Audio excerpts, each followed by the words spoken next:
Have you ever tried fishing without bait? I mean, just drop a hook in the water and wait. One of two things will happen. You'll see the fish swim by and you'll try your hardest to snag it, or the hook will eventually fall to the bottom and the best you can hope for is to drag up a weed. In the end, we know it's a futile adventure.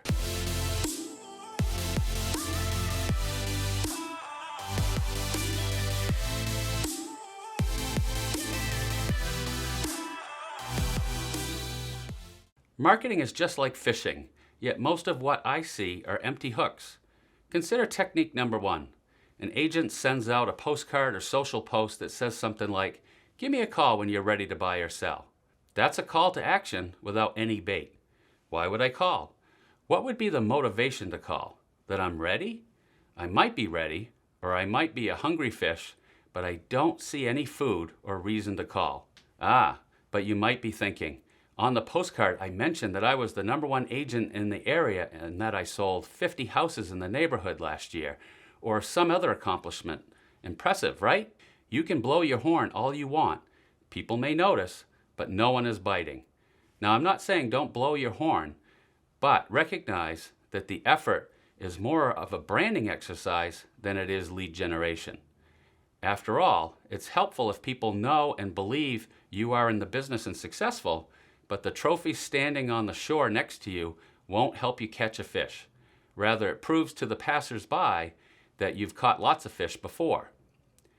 How about we step it up a bit to technique number 2? Establish yourself as a representative of the local real estate market.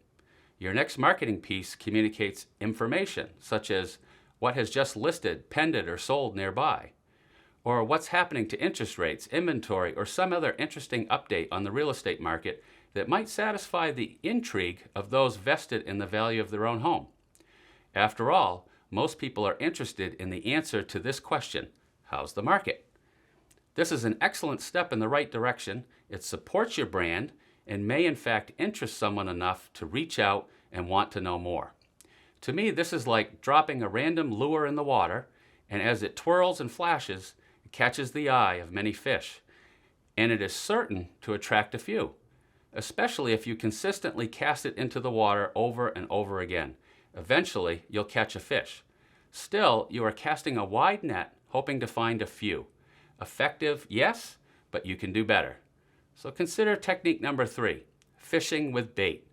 Now, before you can do this effectively and efficiently, you need a decent understanding of the type of fish you are going after, so you know what type of lure or bait to use. Let's look at a few scenarios to help you get started fishing with bait more frequently. Number 1, the downsizer. Perhaps they've lived in their home for nearly 20 years, and it is imaginable that their kids are grown, the home is nearly or fully paid off, and likely they're tired of maintaining the property.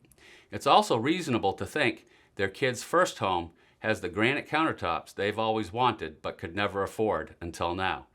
Perhaps they are hoping to move closer to the grandkids, or to a warmer climate, or into a community that appeals to their new lifestyle. Understanding this scenario, we could easily identify and target these homeowners with a message that brings attention to their perceived pain and offer to have them call or text to receive perhaps a free book on downsizing with distinction. Having purchased a case of books on the subject matter, I can now hand deliver the book to all who took the bait. Number 2, the pandemic buyer. They bought a home in 2020, 2021, and may be feeling the pain associated with having bought in haste. They might no longer find their home meets their needs. They've just been called back to work full-time, and the commute is unreasonable. Perhaps they've learned that the cost of maintenance is higher than anticipated, or that the floor plan doesn't work for them anymore. I imagine you could send a message offering to address their concerns by offering a copy of your proven marketing plan that prepares the homeowner to confidently and profitably make a move today. Number 3, the first-time home buyer. Where do they live? At home or in an apartment community? Target this audience and offer a homebuyer seminar, or better yet, a guide on homebuyer programs or a book on building net worth owning real estate. Follow up with those that are interested. Scenario number 4, the new construction homebuyer. Perhaps you have permission to market a new subdivision of larger homes, and your message to a nearby neighborhood is, dreaming of a larger home, a bigger yard, in the school district that you love? Give me a call for information on the area's hottest new subdivision, then hand deliver the new home brochure package. It's likely people are not aware of the new homes being built nearby. Find the right audience and let them know. Bottom line, in order to fish with bait, you need to understand the fish you are going after. In other words, you need to understand the pain points of the particular consumer group. Let your marketing piece acknowledge the pain point and target offer a solution. Your call to action is to hand deliver the solution. Meet people where they are likely to be in life. It's the best form of marketing. The more targeted you can be, the more likely your message and solution will resonate. It's the most efficient and effective approach. You can spray and pray, or you can bait and date. Create the experience your clients will love to talk about.